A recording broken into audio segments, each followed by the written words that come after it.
It's absolutely impossible to view the carnage on the ground everywhere, whether it's poverty or maternal mortality or infant mortality or AIDS, tuberculosis, and malaria, or putting kids into school, or gender equality. All of these issues require collaborative global responses, and thus far we're not getting it.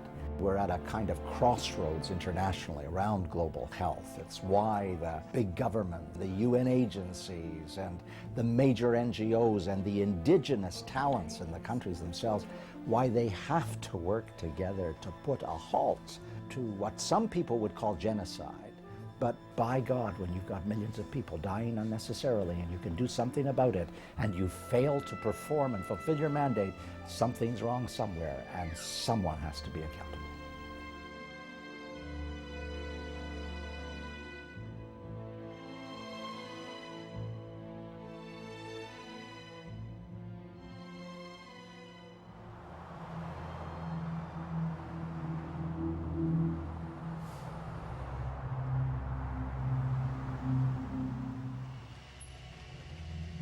It's the day before the symposium that we've been planning, thinking about, and dreaming about for 2 years.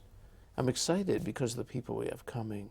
It's really an incredible bunch of people who are coming. We have leaders in global health from all of these different problem areas, so we're bringing them together. There's also going to be, I think, a little bit of suspicion. Everyone's going to eye each other, and they're going to say, is it okay for me to get up in front of this audience of really distinguished people and speak openly and speak honestly? I hope that they feel that they can, and we're going to do everything to make them feel that they can. What you have at this meeting are people who lead, and many good leaders are people who will look very objectively at the facts, and if things aren't working, they're going to say it. They will say challenging things. And I think out of this symposium of top experts in this field, there are certainly going to evolve some very specific things that we can do together. And we've learned quite often that, that collaboration and cooperation and partnership could be extremely effective, and we've also been able to ascertain those areas in which we are not yet there, that we have not yet formed the proper coordination. This commitment to improve health partnerships is at the heart of the work organized by the Task Force for Child Survival and Development. Many of the symposium's participants have played important roles in some truly extraordinary global health successes, such as smallpox eradication, polio eradication, and controlling childhood infectious diseases. This is not a subject that people usually talk about. We've put a lot of thought into the agenda. We've really thought through the panels. We've tried to stimulate thinking. We want to know how you tried to build a coalition, who you needed to work with you, how you got them to work with you, what were some of the barriers you faced, and what was the success.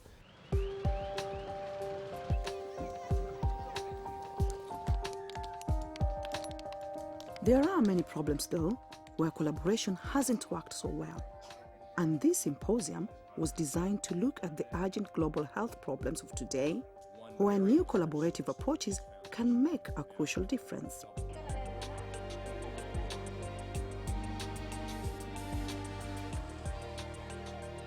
Sometimes the sheer number and diversity of the agencies involved itself creates a problem. You see divided interests by individual agencies, each one of them having its own agenda, each one having its own goal. Sometimes when they should be collaborating, they are competing.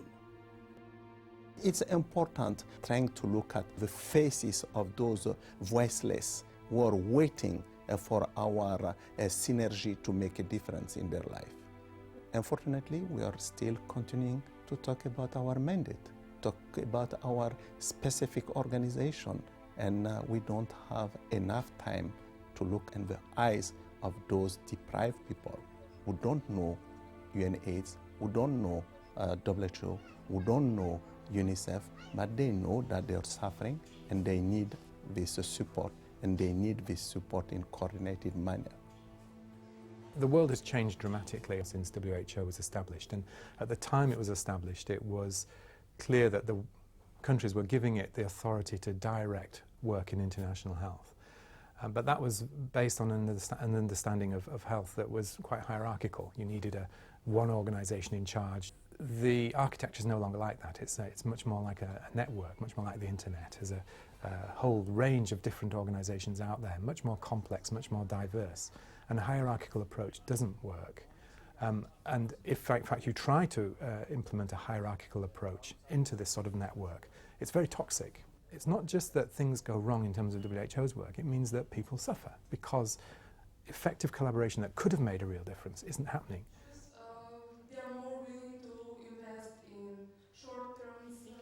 I think the presentations were striking, and the other thing that was so gratifying is that people dug in and got involved. There were students sitting at the same tables with people who'd worked in the field for 30 or 40 years, and the interchange was very rich. The people who were talking about their successes were able to transmit the keys of what made it work to the people starting to take on the new problems. And there was such enthusiasm for both camps. The people who pass on the wisdom were excited, and the people who received it were ready to go out right now and apply it. It was wonderful to see.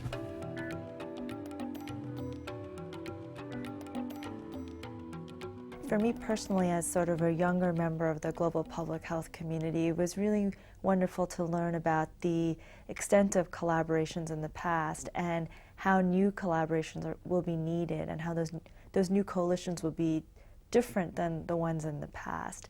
And often when I hear people share their experiences, I'm thinking of global health leaders who are of my generation and how are they going to learn from this and build coalitions, and through those coalitions, effective collaborations.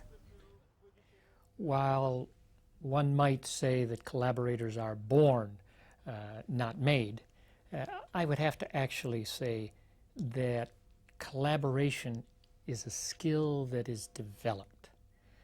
It is eminently teachable. It is not to say that it's easy. I mean, there are lots of barriers that still remain. There are the different cultures of organizations in different sectors. You have organizations that see each other as competitors competing for funds, and they don't want to collaborate. They want to take credit themselves. You have the fear of losing control when you collaborate, putting your fate in the hands of someone else. The most significant factor in success of any of these partnerships is the quality of the people. Because the structure is imperfect, the tensions are great, the concerns about loss of power. So these are people who can control their egos. They don't have to dominate. And I think that's one of the great lessons of watching a man like Bill Foege. I think there are 3 practical steps in making this work. Number 1, if you don't have a clear goal, and I say collaboration starts by being able to define the last mile so that everyone has a feeling where they're going. Number 2, a very clear strategy for getting there. If you can't outline the strategy, it's not likely you're actually going to get there. And number 3, I think the grantee should come up with how are we willing to be evaluated? What are the points that we're willing to say if we don't achieve this, we failed? And how will that evaluation be done? I don't think the foundation should come later and say this is how we're going to evaluate you. But if you have a clear outcome, a clear strategy, and everyone knows how this will be judged or evaluated, I think those are the essential parts. I think in terms of the plenary presentations, President Carter kicked it off and made it very clear that collaboration is a central part of what he's committed his life to. The most serious need is a lack of a generic coordination or cooperation among the people who are assembled here and the ones that you represent. And that would include the World Bank and WHO and UNICEF, USAID, the Centers for Disease Control, the Gates Foundation, the Rockefeller Foundation, the pharmaceutical companies, and NGOs little tiny ones like the Carter Center. But you see that the coalition here is so broad-reaching and all-encompassing, but where is the coordination? Where is the cooperation? I think that kind of dividing up the responsibility and benefiting from the experiences that each one of us has could be wonderful. But he sparked people's interest and enthusiasm, and that was a wonderful kickoff and a way to focus on the importance of the issue. I think there were people on panels. Michael Sidebe from UNAIDS spoke about the terrible morass that falls on a country like Tanzania, showing how many different agencies want how many different things and have how many different requirements and insist on how many different meetings. Just visualizing that, he had one slide that if you look at that, it will absolutely drive you crazy. And he offered the promise of how we might improve that by working closely with the country itself and letting the country organize the issue. So I think that picture stayed in everyone's mind throughout the duration and gave us a goal we're aiming for, how we're aiming to improve it. It's pathetic to say that after 20 years, we are still having 5 million new cases every year. Which means what? It means that we fail probably to make drugs available to those people, to prolong their life. We fail certainly to bring necessary information which is needed to prevent those millions of people to be infected. Most of them are young people. So I found this meeting critical because it was the first time people were not just talking about how to build infrastructure, how to bring commodities, but it is the time people were trying to reflect on how to do business differently, how to collaborate, how to create synergy. I lose patience profoundly with the statistical documentation because it always leads to abstractions. Everything is in the millions, whether it's people or dollars. But what you're really doing is fighting to save individual lives. You're fighting to overcome the individual human predicament. You know, when I'm in Mozambique, as I was just a few weeks ago, and I visit the Beira General Hospital, and I walk into the women's ward, and there are 54 beds, but there are 80 to 90 women in the ward, all of them young, all of them in their late teens, 20s and 30s, all of them, almost all of them with AIDS-related illnesses, and most of them co-infected by tuberculosis.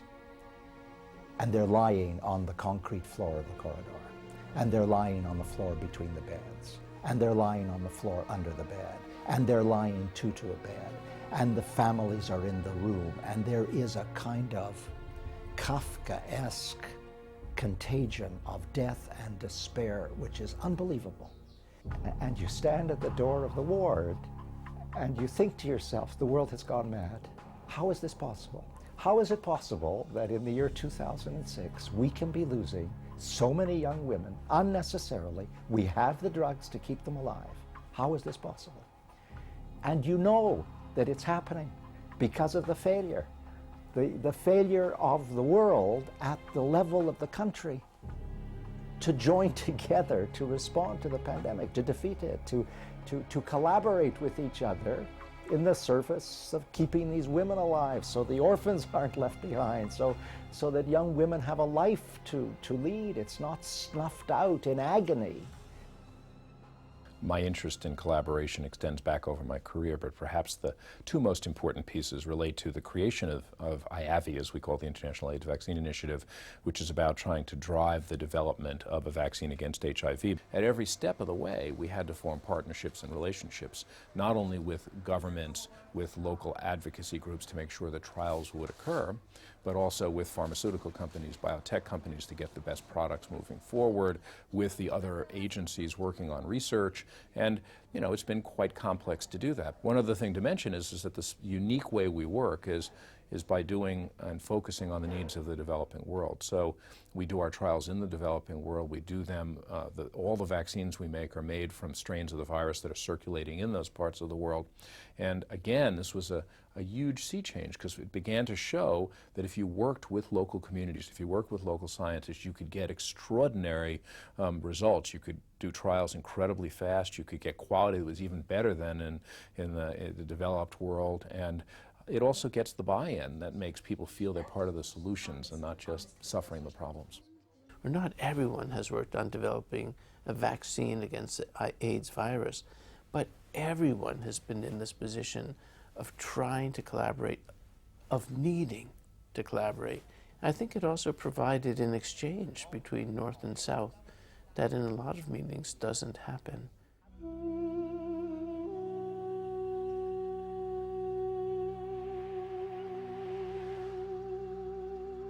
I think we have a very serious imbalance of power and listening between the North and the South in the attempt to form collaborations to help in global health. But in the end, we are guests. We're there in their houses.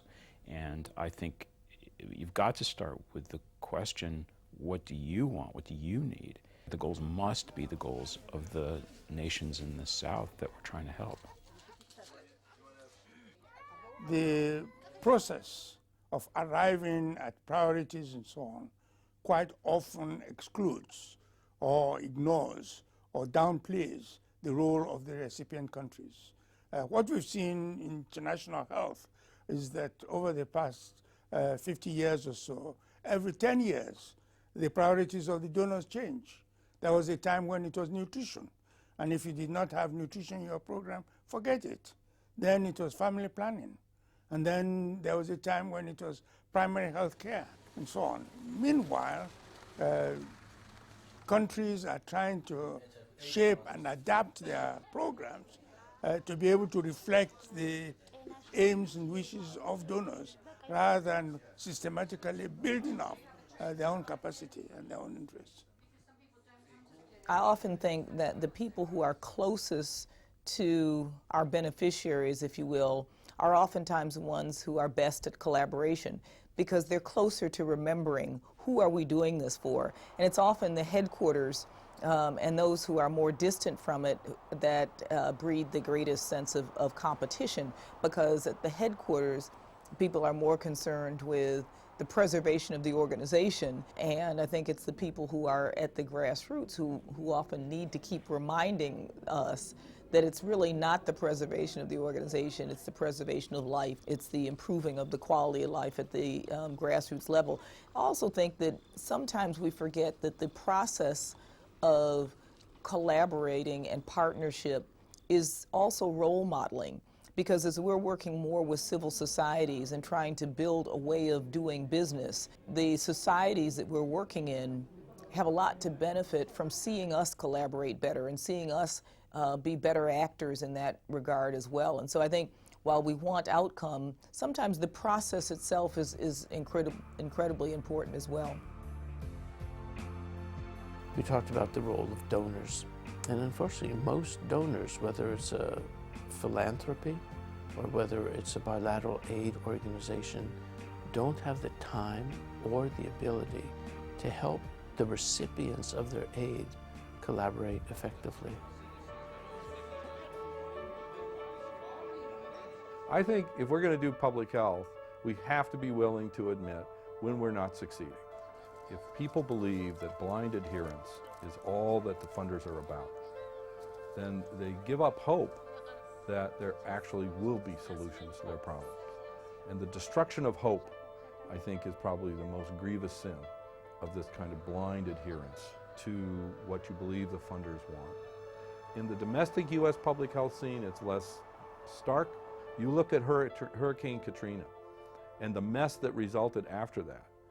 It is a great example of where people said, yes, sir, we are doing as requested, and we are full speed ahead, and we are fully prepared.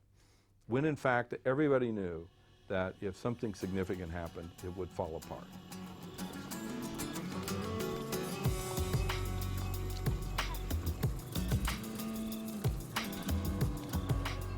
Gates Foundation may well turn out to be the tipping point for global health. I think 100 years from now, historians will look back and say, two people changed the whole trajectory, Bill and Melinda Gates. With resources, it is easier to get collaborations, easier to get coalitions. Now, I happen to think that the real value of a foundation is right at the beginning. Once you've given your money, people pretty much will try to change the rules. But beforehand, you can insist on certain objectives. One examples that I like to recount from the Gates Foundation is in guinea worm eradication. The foundation received requests from 4 different organizations, and those 4 organizations had had some difficulty working with each other in the past, and now this was just one more step in the competition of trying to get resources. And so I was able to sit down with representatives of the 4 and say, the Gates Foundation is going to make a grant, but only one. If the 4 of you can figure out how you will structure that, then there will be a grant. If you can't, there won't be a grant. These 4 people, within 2 hours, had figured out how to do that. You can only do that before you give the money, not after you give the money, and it's worked so well. Well, one of the questions, and if you look at the world, is the architecture of the multilateral, the UN agencies, the Bretton Woods institutions was set in stone now, more than 50 years ago. And the world has changed dramatically, and those institutions haven't. And so one of the challenges now is how do we create new compacts? If we're going to make a difference in the world now, it's not going to be the private sector alone, because they don't have the motivation to necessarily do this. It certainly isn't going to be the UN alone or individual governments alone. It's going to have to be some combination. So how do you best use the tools of the private sector with the mission focus of the public sector, bring them together in a way that can be really effective? So if you think about businesses, perhaps a traditional way to think about them is, write us a big check, please, and then go away. That's leaving a lot of value on the table.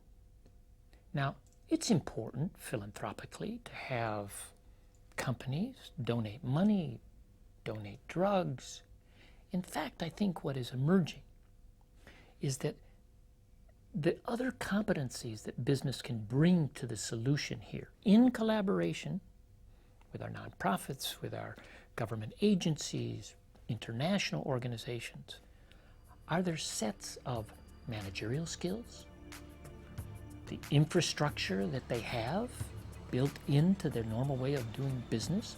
Those are distribution systems that can distribute more than simply their product. Their capacity to organize, that's what business people do. They organize and mobilize resources. Their convening power, they are able to bring to the table many partners that otherwise might not be at that table. So I think that we are seeing new actors come in and interacting with traditional organizations in very different ways, and this is really important. One of the most interesting collaborations is the collaboration to give Mectizan to prevent blindness in people who live next to fast streams in Africa and who get blindness from a parasite called Onchocerca. This all developed because Merck in the early 1980s put out a drug for heartworm in dogs. But then a scientist from the subcontinent, Muhammad Aziz, got the idea this might be useful in a human disease, onchocerciasis, and it turned out to be a wonder drug. So Merck now had a product that would prevent blindness if given once a year to the poorest people in the world. So they came to Atlanta and they asked if we would figure out a way to distribute this drug if they gave it free. The donation from Merck and Company to provide Mectizan for all who need it, for as long as needed, was really the beginning of this amazing partnership. Because one of the dangers with public health, there's a tendency to think all you need is the drug, but actually implementation costs quite a lot of money. Health education, training, logistics, fuel, getting all the way into the rural areas. Well, this is such a great example of collaboration, because it now rests on some 27 or 28 ministries of health around the world, helped by the World Health Organization, UNICEF, the World Bank, United Nations Development Program. It has been worked on by all kinds of voluntary agencies, mission groups, foundations, by village committees who actually do the distribution in many places, with the drug being given free by Merck. It's a Polybius story of everything affecting everything. And I say even the dogs of America become involved because it's the sale of the drug to dog owners that has provided the profit that allows Merck to give this away free.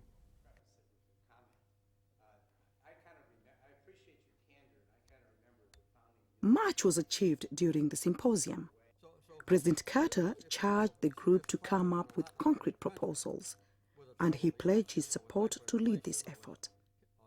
Participants called for concrete outcomes, including assessing donor performance, leadership training in collaboration, and a Center for Global Health Collaboration to take on these tasks and act as a neutral convener for partnerships, to be initially housed at the Task Force for Child Survival and Development. I think it turned out to be a very good meeting. We started out looking at some of the things that have gone wrong with coalitions. Today we looked at successful coalitions and why do some things go right. And then in the last hour and a half, everything coalesced where the participants want us to come together with some of the rules for a toolkit and then figure out how can we get accountability in the entire system in order to make it better. I think for all of us, we see that this work is just beginning. There's so much that could be achieved. And it's not that we build a better way to collaborate. It's that we will save lives from AIDS. We will prevent kids from being orphaned. This will empower the work that we do.